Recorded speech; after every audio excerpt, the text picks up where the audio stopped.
iya kang protektaran, iya kang bantayan. Usa ayaw ka balaka, ayaw ka hadlok. Ayaw ka hadlok. No? Dangog lang yun sa Ginoo, salig lang sa Ginoo, unya i-maintain ang imong relasyon. I-maintain ang imong time management.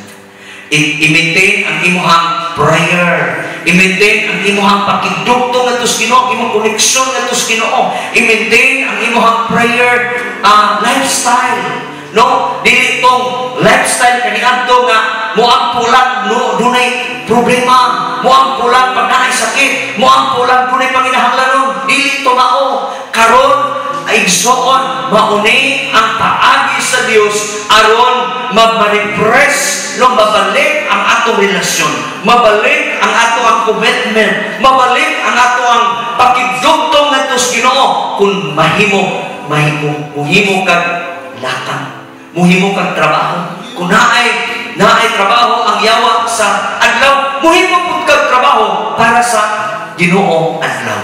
No, ano man trabaho ron? Wala tayong trabaho ron. No? Dili na ka magbaon. Dili na pud ka magdaro. Ano man? Huwag mo kayo buhaton. Huwag mo kayo buhaton. Kaya naapay tawag home quarantine. Na may lockdown. Di pud ka kasuloy-suloy. Di pud ka kaadto mga mall. Di pud ka kaadto mga tindahan dako. Ano man? Kalimitado mo po.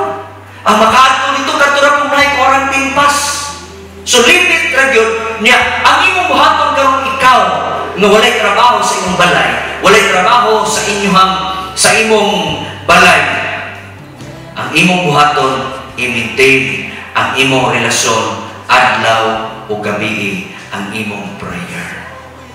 Usapay sunod buhaton, dili lamang prayer, basa Bible, memorize, praise and worship, awitin ang Diyos. Muawit ka sa Ginoo, mudahin ka sa Ginoo, kaya mga pagdahin sa Diyos, mauni ang usog nato. Asa diha ang imong awitan ang Diyos, kaya malipay ang Ginoo sa imong kinabuhi, muhimo siya lakang para nimo. Sumamintin, wala kay time kay adto siguro kay ang atong time, no? Kasagaran sa mga batanon, daghang mga batanon karon Facebook, daghang mga batanon karon email, daghang mga batanon karon dula.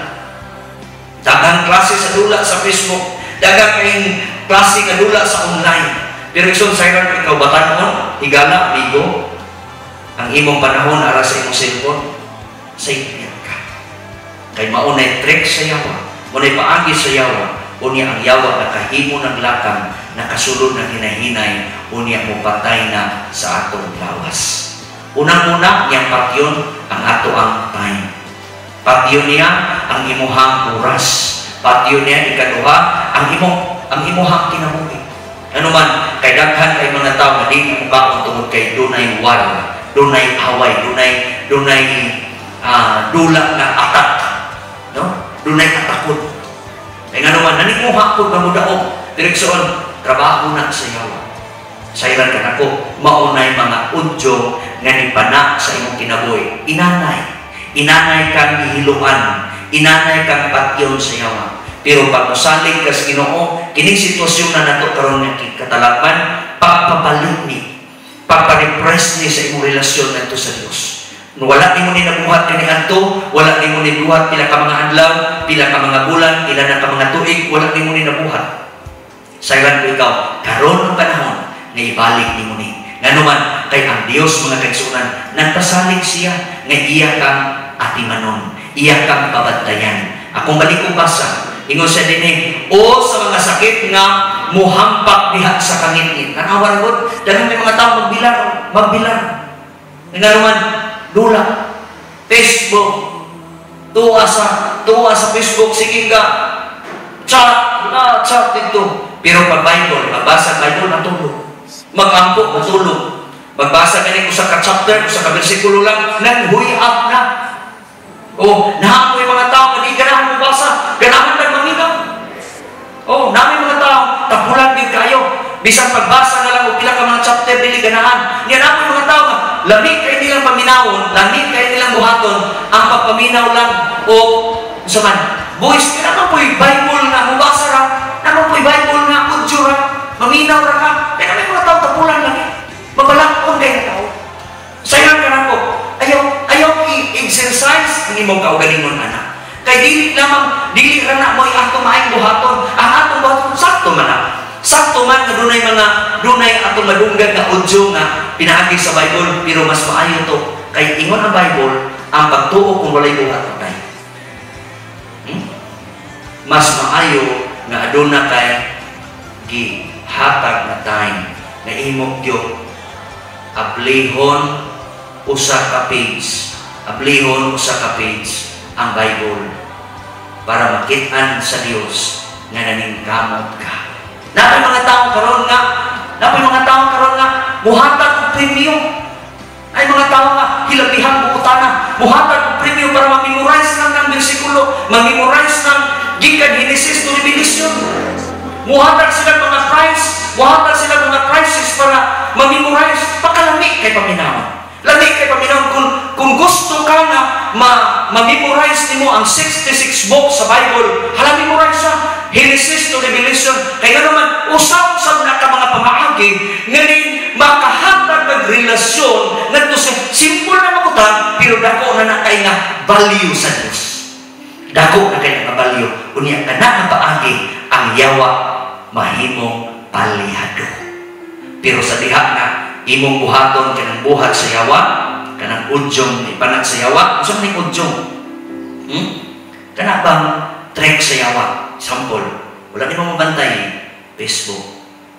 Sige na kag-Facebook. Sige Facebook. Hangtod tibok gabi nag-Facebook ka. Hangtod tibok adlaw nag-Facebook ka. Bisag na kay trabaho, Facebook ra yun.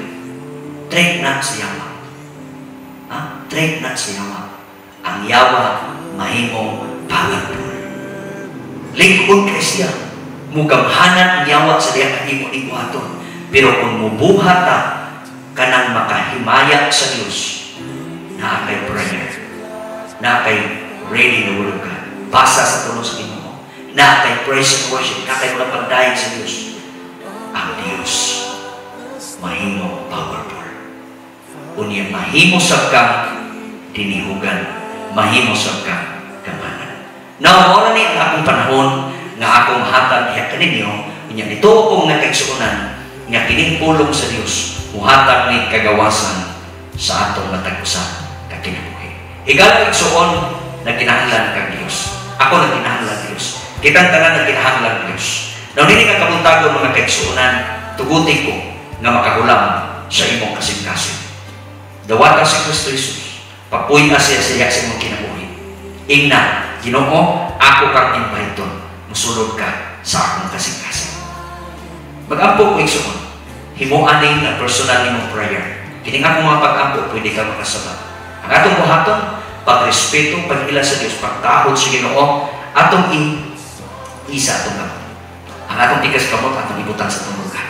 Ang pag-accept, pagdawat sa Diyos, ingon nga Ginoo, personal na naluluwas sa itong Ginoo. Bagampo, amahan nga langit mo, ako giila, nga ako usa ka masalay mo, makasasala. Nagkinahanglan ko ni mo Ginoo, Diyos nga manluluwas sa akong kinabuhi. Ako kang Ginoo nga musulod ka sa akong kasing-kasing. Maghari ka Ginoo. Ug gikan karon, gikan ni oras na ako na kang gidawat. Ingon nga Dios, Ginoo ug manluluwas sa akong kinabuhi. Alagaran ka nako sugod ining adlaw ug hangtod sa imong pagbalik. Akong itugyan nimo ang tanan, dawata ang akong kinabuhi, silyohi kini sa imong ngalan. Sa ngalan ni King Jesus. Amen. Panalanginan ka sa Diyos. Igala, ayaw, pagduwa-duwa, dangog sa Diyos, kaya ang atong Diyos mo'y atong panalangin. God bless.